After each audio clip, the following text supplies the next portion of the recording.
पिछले वीडियो में हम लोग धातु और अधातु के बारे में जाने थे कि धातु किसे कहेंगे, अधातु किसे कहेंगे। जिन लोगों ने वो वीडियो नहीं देखा है, वो जाके प्लेलिस्ट में देख लेंगे। हम सभी चैप्टर्स को पढ़ाने वाले हैं, एक क्लास नोट है। जैसे क्लास में पढ़ाई हुआ है, उसी तरह से आप लोगों को यूट्यूब पर भी मिल जाएगा। सब लोग अपने बिहार बोर्ड की तैयारी आराम से कर लेंगे यहाँ से। ये सभी चीज हम पिछले वीडियो में करा दिए थे, आप लोग वीडियो को देख लीजिएगा पीछे करके। पीछे पिछले वीडियो में आप लोग जाके देख लेंगे, और जिनको ये नोट्स चाहिए वो हमसे मैसेज करके नोट्स भी ले सकते हैं। आज की इस वीडियो में हम यहाँ से चालू करेंगे कि धातु और अधातु में भौतिक गुण के आधार पर अंतर। अंतर काफी इंपॉर्टेंट है, 5 नंबर के लिए पूछ सकता है कि धातु और अधातु में भौतिक गुण के आधार पर। देखिए, भौतिक गुण अलग होता है और रासायनिक गुण अलग होता है। आपसे पूछेगा भौतिक गुण पे भी या पूछ सकता है रासायनिक गुण पे भी, तो हम दोनों करा देंगे और आगे के भी इस चैप्टर के जितने भी इंपॉर्टेंट चीज है सभी हम आपको बताएंगे। अभी इस क्वेश्चन को देखिए कि कह रहा है कि धातु और अधातु में भौतिक गुण के आधार पर अंतर लिखें। तो आपको अंतर लिखते समय परीक्षा में अच्छे से लिखना है कि धातु और अधातु में निम्नलिखित अंतर है। उसके बाद आप लोगों को यहाँ से शुरू करना है, 2 बॉक्स बना लेना है। अगर कोई चाहे बिना बॉक्स बनाए भी तो लिख सकता है, लेकिन बॉक्स बना लीजिएगा, अच्छा रहेगा। एक तरफ रहेगा धातु और एक तरफ अधातु। ठीक, इसमें पहला लिखिएगा अंतर कि जितने भी धातु होते हैं वो कठोर होते हैं। तो ऐसे लिखिएगा कि धातु प्राय कठोर होते हैं, ठीक। और अधातु कठोर नहीं होते हैं, प्राय लगा दीजिएगा कि कुछ अधातु कठोर भी होते हैं, ठीक। ऐसे लिखिएगा इसमें कि धातु प्राय कठोर होते हैं, अधातु प्राय कठोर नहीं होते हैं। प्राय लगा देना है। प्राय लगा देने से थोड़ा सा बेनिफिट रहता है कि अगर आपकी गलती भी होगी तो उसमें आपको थोड़ा सा रिलीफ मिल जाएगा कि चलो प्राय लगाया है। तो कोई भी क्वेश्चन लिखिए प्राय और लगभग ये सब लगा दिया कीजिए, ठीक। इसमें आप लिखिएगा कि धातु प्राय कठोर होता है, अधातु प्राय कठोर नहीं होता है। अगला में लिखिएगा कि धातुएं चमकीली होती हैं, अधातुएं चमकीली नहीं होती है। देखिएगा धातु तो दूर से ही चमकता है, जैसे सोना चांदी प्लेटिनम ये सब। देखिएगा आप लोग कुछ भी तो लोहा हुआ तो सब पर प्रकाश पड़ता है तो चमकने लगता है, और लकड़ी उकड़ी ये सब पे नहीं चमकता है क्योंकि सब अधातु है। तो धातु चमकीली होती है और अधातु चमकीली नहीं होती है। आगे है इसमें तीसरा अंतर कि धातुएं आघात वर्धनीय एवं तन्य होती हैं। आघात वर्धनीय कहने का मतलब है कि उनको पीट कर फैलाया जा सकता है, लंबा किया जा सकता है। आघात वर्धनीय और तन्यता का मतलब वही हुआ। आघात वर्धनीय और तन्यता का अर्थ वही हुआ कि इन्हें पीट कर लंबा या फैलाया जा सकता है, इनसे चादर बनाई जा सकती है। परंतु अधातुओं को पीटने पर इनकी चादर नहीं बनाई जा सकती है। तो एक तरफ लिखिएगा कि धातुएं आघात वर्धनीय एवं तन्य होती हैं और अधातुएं आघात वर्धनीय एवं तन्य नहीं होती है। इनमें तन्यता का गुण नहीं पाया जाता है। ये सब आप लोग स्क्रीनशॉट भी ले सकते हैं। ये सब टिक लगाने से पहले या हम आपको पूरी तरह से पीडीएफ ही दे देंगे, ठीक। पूरे नोट्स का ही आप लोगों को सिर्फ मैसेज करना है, आप लोग को मिल जाएगा। अच्छे से यहाँ से तैयारी आप लोग कर लीजिएगा। चौथा अंतर है कि धातुओं को पीटने पर एक विशेष प्रकार की ध्वनि उत्पन्न होती है। मतलब कोई भी धातु को पीटिएगा तो एक अलग ही ध्वनि निकलता है, और अधातु को पीटिएगा तो कोनो अधातु से कैसे मतलब ध्वनि निकलता है, विशेष प्रकार की ध्वनि नहीं निकलता है। तो इसमें लिखिएगा कि धातुओं को पीटने पर एक विशेष प्रकार की ध्वनि उत्पन्न होती है। इन्हें पीटने पर कोई विशेष प्रकार की ध्वनि उत्पन्न नहीं होती है, ठीक। आगे है 5 नंबर अंतर में लिखिएगा, 6-7 अंतर है, इसमें से आप 5 को आराम से लिख लीजिएगा कि धातुएं विद्युत के सुचालक होती हैं। जितने भी धातु होती है उनमें लाइन मार देता है, जिससे कि लाइन मारने का मतलब आपको करंट आर पार हो जाता है उसमें। तो जितनी भी धातुएं विद्युत के सुचालक होती हैं, और अधातुएं विद्युत के कुचालक होती हैं। कुछ कुछ अधातुएं, जैसे एक ठो है ग्रेफाइट, वो विद्युत के सुचालक होती है, लेकिन लगभग सभी अधातुएं विद्युत के कुचालक होती हैं। तो आप लोग लिखिएगा कि धातुएं विद्युत के सुचालक होती है और अधातुएं विद्युत के कुचालक। कुचालक मतलब कि लाइन उसमें नहीं मारता है, ठीक। आगे है 6 नंबर में कि धातुएं उष्मा के सुचालक होती हैं। मतलब धातुओं को गर्म किया जा सकता है। उष्मा कहने का मतलब हीट, तो उसको गर्म कर सकते हैं। मतलब लोहा का दिखाइएगा तुरंत दिख जाएगा, लेकिन अधातुएं जो होती है ना उष्मा के कुचालक होती है, मतलब जल्दी गर्म नहीं होता है ये सब अधातु। तो अधातु उष्मा के कुचालक होते हैं, अधातु उष्मा के सुचालक होते हैं, ठीक। अगला अंतर में लिख सकते हैं कि धातुओं के घनत्व उच्च होते हैं और अधातुओं के घनत्व निम्न होते हैं, ठीक ना। ये हुआ भौतिक गुण के आधार पर। फिर से यहाँ से आप लोग देख लीजिएगा, स्क्रीनशॉट ले लीजिएगा कि धातु अधातु में क्या अंतर है। जिनको समझ में थोड़ा सा लेट आ रहा है वो वीडियो पीछे करके फिर से इसको अच्छे से समझेंगे। हम यहाँ जल्दी जल्दी आप लोगों का सिलेबस पूरा करना है, इसलिए जल्दी जल्दी इसको पढ़ाएंगे। अगला इसमें गुण है, इसका अंतर पूछ सकता है 5 नंबर के लिए कि धातु और अधातुओं में रासायनिक गुण। वो देखिए भौतिक गुण के आधार पर था, ये रासायनिक गुण के आधार पर है। और जिन लोगों को ये अंतर याद हो जाए, ये अंतर याद हो जाए, उनसे काफी ऑब्जेक्टिव यहीं से बन जाएंगे। ऑब्जेक्टिव भी यहीं से पूछता है कि धातु कैसे होते हैं, कठोर की मुलायम। तो ये सब यहीं से ऑब्जेक्टिव बनने वाले हैं। अंतर हमेशा याद रखना चाहिए एग्जाम में। और यहाँ से तो और भी ऑब्जेक्टिव नंबर आप लोगों को बनने वाला है। देखिए यहाँ से अधातु धातु और अधातु में रासायनिक गुण के आधार पर अंतर। तो इसमें भी वैसे ही लिखिए कि धातु और अधातु में रासायनिक गुण के आधार पर निम्नलिखित अंतर है। फिर 2 बॉक्स बना लेना है, एक तरफ धातु एक तरफ अधातु। इसमें पहला देखिए, धातु में पहला लिखेंगे कि धातुओं की परमाणु धनायन होती है, मतलब जो भी धातु होंगे जैसे पोटेशियम धातु हो गया, सोडियम धातु हो गया, कोई भी धातु होगा तो उसपे धन आवेश होगा। क्या होगा? ये प्लस वाला, ये प्लस होगा। यहाँ पे प्लस है, आप प्लस को अच्छे से देखिएगा कि जितने भी धातु होते हैं उनके परमाणु धनायन होते हैं, और अधातुओं के परमाणु ऋण आयन। ऋण आयन कहने का मतलब माइनस। देखिए यहाँ पे माइनस है, यहाँ पे भी माइनस है, और यहाँ पे भी माइनस है। क्लोरीन इस पे माइनस होता है, इस पे भी माइनस और इस पे भी माइनस। जितने भी धातु होंगे उस पे प्लस, और जितने भी अधातु होंगे उन पर माइनस। यानी कि धातुओं की परमाणु धनायन होते हैं और धातुओं के परमाणु ऋण आयन होते हैं। पहला अंतर हुआ। ये रासायनिक गुण के आधार पर है, ये रासायनिक गुण के आधार पर है, और वो सब भौतिक गुण के आधार पर था। इसमें दूसरा अंतर है कि धातुओं के ऑक्साइड भास्मिक होते हैं। धातुओं के ऑक्साइड भास्मिक होते हैं। कहने का मतलब जितने भी धातु होंगे ना उनके ऑक्साइड जो होंगे ना भास्मिक होंगे। भास्मिक मतलब अम्लीय नहीं, क्षारीय हो सकते हैं, भास्मिक हो सकते हैं, अम्लीय नहीं हो सकता है धातु का ऑक्साइड। और ये मोस्ट वीवीआई क्वेश्चन है 1 नंबर के लिए कि धातुओं के ऑक्साइड कैसे होते हैं, तो भास्मिक होते हैं। हमेशा याद रखिएगा, इस बार भी पूछेगा, आप लोग नोट करके रख लीजिएगा कि धातु के ऑक्साइड भास्मिक होते हैं, और अधातु के ऑक्साइड अम्लीय होते हैं। अधातु जो होते हैं उनके ऑक्साइड अम्लीय होते हैं, और इसका काम आगे भी पड़ेगा। जब हम नीचे पढ़ाएंगे तो आप लोगों को पता चलेगा कि ये इसका इंपॉर्टेंट कितना है। यहाँ पे धातु के ऑक्साइड भास्मिक होते हैं और अधातु के ऑक्साइड अम्लीय होते हैं। ठीक। अगला अंतर इसमें लिखिएगा कि धातु तनु अम्ल में घुलकर हाइड्रोजन गैस मुक्त करता है। तनु अम्ल में घुलकर क्या मुक्त करेगा? हाइड्रोजन। परिभाषा में है आर्हेनियस के अनुसार कि धातु अम्ल में घुलकर हाइड्रोजन गैस मुक्त करते हैं, और अधातु हाइड्रोजन अम्ल नहीं करेंगे। तो इसमें लिखिए कि प्रायः तनु अम्ल से अभिक्रिया नहीं करता है, ये अम्ल से अभिक्रिया ही नहीं करेगा, ये अम्ल से अभिक्रिया ही नहीं करेगा, और अम्ल में घुलकर हाइड्रोजन गैस मुक्त करेगा। तो ये तीसरा अंतर था। चौथा देखिए फिर से कह रहा है कि धातु सामान्यतः हाइड्रोजन के साथ संयोग नहीं करती हैं। अपवाद में ये देख लीजिए, ये सभी अपवाद है जो इस सब धातु के साथ अभिक्रिया कर लेती हैं और सहसंयोजी आयनिक हाइड्राइड बनाती हैं। ठीक। लेकिन जो जितने भी नॉर्मल धातु होती है हाइड्रोजन के साथ अभिक्रिया नहीं करती हैं। तो आपके अंतर में सिर्फ इतना लिखना है कि धातुएं सामान्यतः हाइड्रोजन के साथ संयोग नहीं करती हैं। उसके बाद ये सब नहीं लिखना है। ठीक। उतना ही लिखिएगा, और इसमें लिखिएगा कि अधातुएं हाइड्रोजन के साथ संयोग कर सहसंयोजी हाइड्राइड बनाती हैं, और इसमें एग्जाम्पल ये दे सकते हैं। लेकिन एक ही एग्जाम्पल दीजिएगा, ज्यादा नहीं आपको देना है, बस खाली अंतर दिखा देना है। एक एग्जाम्पल, और इसमें कुछ नहीं लिखना है। यहाँ पे लिखना है कि धातुएं सामान्यतः हाइड्रोजन के साथ संयोग नहीं करती है, और इसमें लिखना है कि अधातु हाइड्रोजन के साथ संयोग कर सहसंयोजी हाइड्राइड बनाती हैं। ठीक। आगे है पांचवा अंतर इसमें कि धातुएं अवकारक होती हैं। धातुएं अवकारक होती हैं, ये भी इसको भी वीवीआई ऑब्जेक्टिव कर लीजिएगा कि धातुएं कैसी होती है। धातुएं अवकारक होती है और अधातुएं ऑक्सीकारक होती हैं। जिनको ये ना पता हो कि अवकारक और ऑक्सीकारक क्या है, तो पहले चैप्टर में हम आपको बता चुके हैं, वहां आप लोग वीडियो जाके देख लीजिएगा। आगे ये अंतर तो हमारा कंप्लीट हो गया रासायनिक गुण के आधार पर, और यहाँ पे हमने आपको बताया है कि भौतिक गुण के आधार पर। तो दोनों अंतर आपको देखना है, इनसे ऑब्जेक्टिव काफी बनने वाले हैं। आगे है, आपको क्वेश्चन पूछ सकता है पेपर में कि उभयधर्मी ऑक्साइड किसे कहते हैं? उभयधर्मी ऑक्साइड किसे कहेंगे? देखिए उभयधर्मी है, उभयधर्मी ऑक्साइड क्या है या किसे कहते हैं? देखिए वैसे ऑक्साइड जिनकी प्रकृति अम्लीय तथा क्षारीय, यानी जिसमें अम्ल और क्षार दोनों हो, यानी कि वैसे ऑक्साइड जिसकी प्रकृति अम्लीय तथा क्षारीय दोनों होती है, उसे उभयधर्मी ऑक्साइड कहते हैं। उसे कौन सा ऑक्साइड कहेंगे? उभयधर्मी ऑक्साइड कहते हैं। वीवीआई है, ये लिख लीजिए अभी, वीवीआई है 1 नंबर के लिए। ऑब्जेक्टिव में पूछेगा कि निम्न में से कौन उभयधर्मी ऑक्साइड है? कौन उभयधर्मी ऑक्साइड है? तो देखिए जिसमें अम्लीय और क्षारीय दोनों का गुण पाया जाता है। अम्लीय कहने का मतलब अधातु, अम्लीय कहने का मतलब अधातु। यहाँ पे देखिए आपको अंतर में ही हमने बताया था। यहाँ पे अधातु के ऑक्साइड अम्लीय होते हैं, अधातु के ऑक्साइड अम्लीय होते हैं। तो यहाँ पे जब आया कि अम्लीय, तो अम्लीय कहने का मतलब अधातु, और क्षारीय कहने का मतलब कि धातु, क्षारीय कहने का मतलब धातु।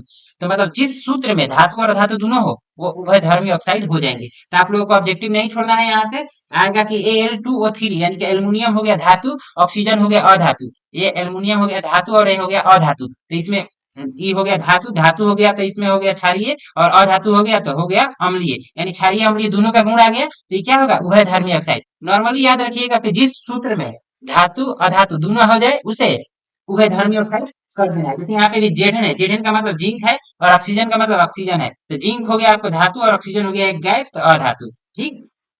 अगला है क्वेश्चन कि एनोडीकरण क्या है? एनोडीकरण क्या है? तो देखिए इसमें कि एल्युमिनियम के ऊपर ऑक्सीजन की परत का जम जाना एनोडीकरण कहलाता है। ऑक्सीजन की परत का जम जाना एनोडीकरण कहलाता है। एनोडीकरण करने से एल्युमिनियम मजबूत होता है। एनोडीकरण करने से एल्युमिनियम मजबूत होता है। तो इसको ये वाला चीज याद रखिएगा कि एनोडीकरण करने से एल्युमिनियम मजबूत होता है या क्या होता है, तो आप लोग को याद रखना है मजबूत होता है। देखिए एनोडीकरण का फिर से परिभाषा परिभाषा देखिए इसमें कि एल्युमिनियम के ऊपर ऑक्सीजन की परत का जम जाना। ही एनोडीकरण कहलाता है। मतलब एल्युमिनियम के ऊपर ऑक्सीजन की परत जम जाना ही एनोडीकरण कहलाता है। या इसे दूसरे शब्दों में याद कर सकते हैं कि एल्युमिनियम धातु का एक एनोड लेकर H2SO4 यानी सल्फ्यूरिक अम्ल के से अभिक्रिया कराने पर एल्युमिनियम ऑक्साइड की मोटी परत बन जाती है, जिसे एनोडीकरण कहते हैं। मतलब इसका भी अर्थ वही है कि एल्युमिनियम के ऊपर एक परत का बन जाना एनोडीकरण कहलाता है। तो इसको आप लोग याद रखिएगा, स्क्रीनशॉट लेते जाना है। जिनको स्क्रीनशॉट जो लोग ना ले रहे हैं वो पीडीएफ हमसे ले सकते हैं, मैसेज करना है, पीडीएफ आपको मिल जाएंगे। अच्छे तरह से आप लोग यहाँ से पढ़ लेंगे। आगे है एक्वा रेजिया क्या है। एक्वा रेजिया क्या है? एक्वा रेजिया के बारे में पूछ सकता है कि एक्वा रेजिया से आप क्या समझते हैं। तो एक्वा रेजिया के बारे में ऐसे लिखना है, देखिए, इसे भभकता हुआ द्रव भी कहते हैं। कैसा द्रव? भभकता हुआ द्रव भी कहते हैं। यह रॉयल जल का एक लैटिक शब्द है। बस एक लैटिक शब्द है, उतना ध्यान देना है। रॉयल जल पे ध्यान नहीं देना है कि क्या कह रहा है। बस इसमें ऐसे लिखिएगा कि इसे भभकता हुआ द्रव कहते हैं। यह रॉयल जल का लैटिक शब्द है। इसमें HCl तथा HNO3 का 3:1, इसको ये इंपॉर्टेंट अब ये कर लीजिए, 3:1 के अनुपात में होता है। आपसे ऑब्जेक्टिव में पूछेगा कि एक्वा रेजिया में HCl तथा HNO3 का अनुपात क्या है, तो 3:1। मतलब HCl 3 भाग होता है और HNO3 1 भाग होता है। ठीक, यह सोना तथा प्लेटिनम को आसानी से गला सकता है। इसको याद रखिएगा, सोना और प्लेटिनम को आसानी से कौन गला सकता है, तो एक्वा रेजिया का मिश्रण इनको आसानी से गला सकता है। इस मिश्रण का उपयोग आभूषणों को साफ करने में किया जाता है। इस मिश्रण का उपयोग कहाँ किया जाता है? आभूषणों को साफ करने में किया जाता है। तो इस पे आप लोगों को ध्यान दे लेना है। और आगे देखिए, अब एक टॉपिक है कि इलेक्ट्रॉन बिंदु संरचना। इलेक्ट्रॉन बिंदु संरचना मतलब आपको देगा कि हीलियम का, हाइड्रोजन का इलेक्ट्रॉन बिंदु संरचना बताइए। हम बता दें कि आप लोगों को जो इस बार परीक्षा हुआ था 23 में, उसमें आया था सोडियम का इलेक्ट्रॉन बिंदु संरचना। तो इस सोडियम का इलेक्ट्रॉन बिंदु संरचना हम आपको समझा दे रहे हैं। बाकी ये सब आप लोग धीरे धीरे देख लीजिएगा, इतना समझाएंगे हम नहीं, एक दो सिर्फ समझाएंगे। देखिए, सोडियम है तो पहले तो इसका इलेक्ट्रॉनिक विन्यास लिखना है। अब बहुत से लड़कों को इलेक्ट्रॉनिक विन्यास लिखना नहीं आता है, तो देखिए इसमें 11 को है और 11 को बांटना है। तो पहले वाले को 2 मिलता है और एस वाले को 2, पी वाले को 6। इसको इस तरह से बांटा जाता है। देखिए 1s2, 2s2, 2p6 और 3s1। तो जो भी अंतिम कक्षा में, यानी तीसरा कक्षा इसका क्या है? 3। यानी अंतिम कक्षा कौन सा है? तीसरा कक्षा। और इसमें कितने इलेक्ट्रॉन है? तो 1 इलेक्ट्रॉन है। तो अंतिम कक्षा में 1 इलेक्ट्रॉन हो गया, तो सोडियम के बाहर एक बिंदु दे देंगे और यही हो गया इसका इलेक्ट्रॉन बिंदु संरचना। और 2 नंबर के लिए ई टॉपिक यहाँ से TBI है 1 से लेके 20 तक। 1 से लेके 20 तक में, तो 1 से लेके 5 तक तो लगभग ना ही पूछेगा, ये सब आसान है।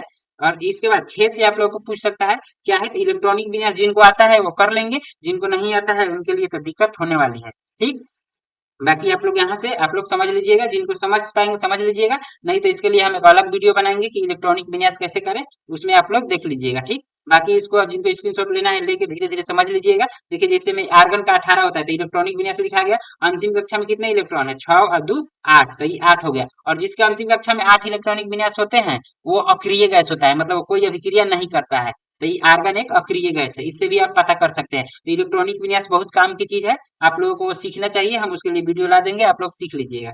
उसके बाद है आयनों का इलेक्ट्रॉन बिंदु संरचना। ये तो देखिए एक एक अलग अलग चीज का हो गया, जैसे जेडन का अलग, एफी का अलग, और यहाँ पे सीयू का अलग, केआर का अलग। और लेकिन आपसे पूछ देगा कि आयनों का बताइए इलेक्ट्रॉन बिंदु संरचना। जैसे क्लोरीन है तो इसका कैसे बताना है, तो सेम वही प्रोसेस जो उसमें हुआ था। आप लोग को इलेक्ट्रॉनिक विन्यास लिखना है, अंतिम कक्षा में जितना होगा उतना बाहर बिंदु दे देना है।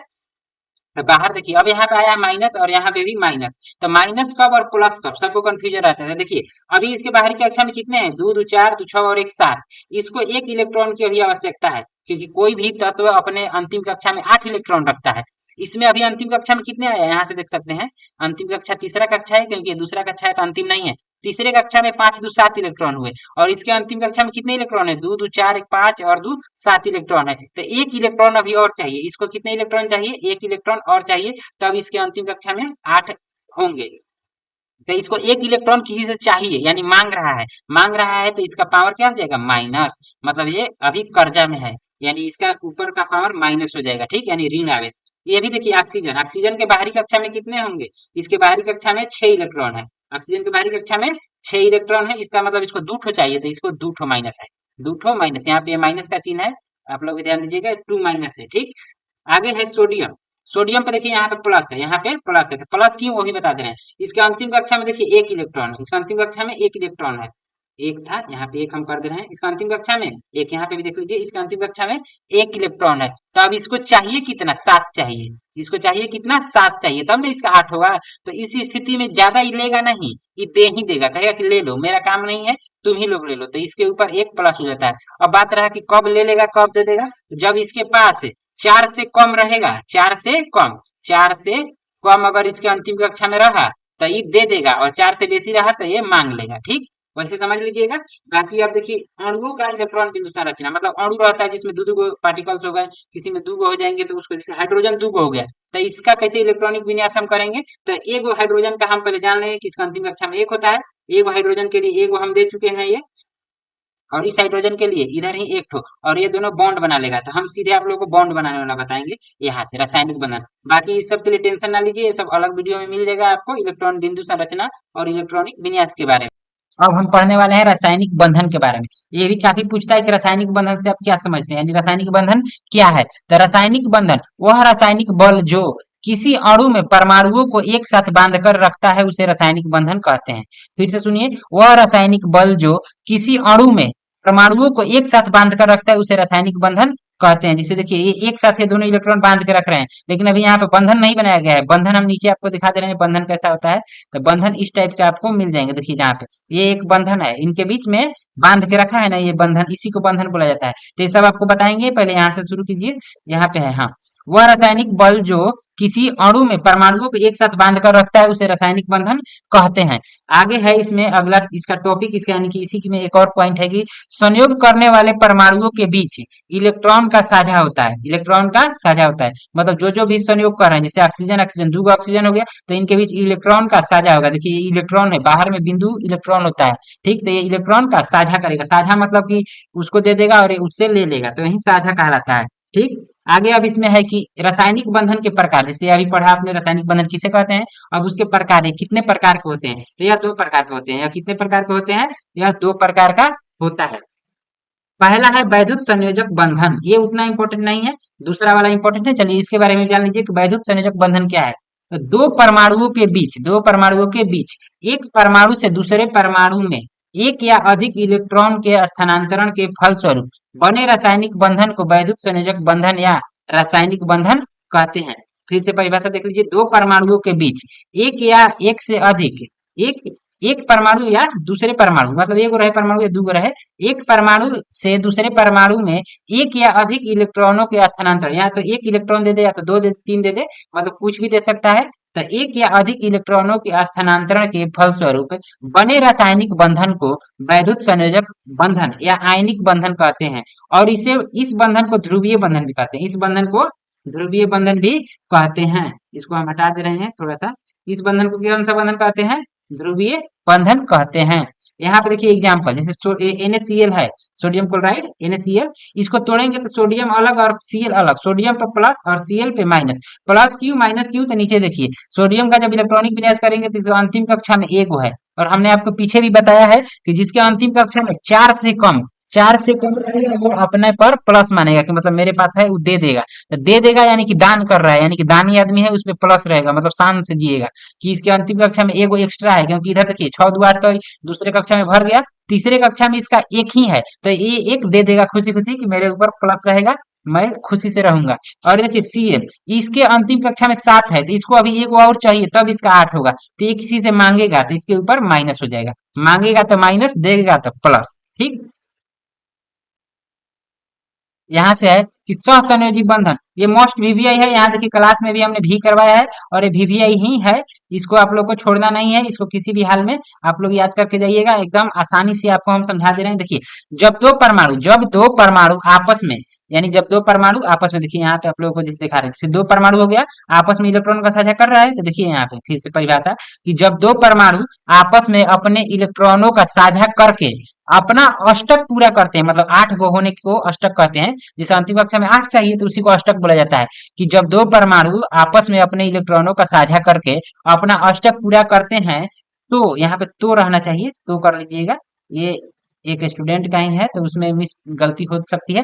तो उनके बीच बने बंधन को सहसंयोजी बंधन कहते हैं। उनके बीच बने बंधन को कौन सा बंधन कहते हैं? सहसंयोजी बंधन। फिर से परिभाषा, जब दो परमाणु आपस में अपने इलेक्ट्रॉनों का साझा करके अपना अष्टक पूरा करते हैं तो उनके बीच बने बंधन को सहसंयोजी बंधन कहते हैं। एकदम इजी है, और 2 नंबर के लिए इसको एकदम फिर भी यही रखिएगा, ठीक। इसमें है, इसके प्रकार है कि यह 3 प्रकार का होता है। ये कितने प्रकार का होता है? 3 प्रकार का। पहला है एकल सहसंयोजी बंधन, दूसरा है एकल में देखिए एक वैसे डंटा रहेगा, और दूसरा है द्विक सहसंयोजी बंधन, तो इसमें 2 ऐसे डंटा रहेगा, डंटा यानी पाई, और तीसरा है त्रिक सहसंयोजी बंधन, तो इसमें 3 रहेगा, इसमें 3 ऐसे पाई रहेगा। ये सब पहला में एक, दूसरा में 2, तीसरा में 3। पहला से शुरू करते हैं, एकल सहसंयोजी बंधन से। एकल सहसंयोजी बंधन, या इसको हम अगले वीडियो में करा देंगे, ये वीडियो लंबा हो रहा है, 20 मिनट का लगभग हो गया होगा।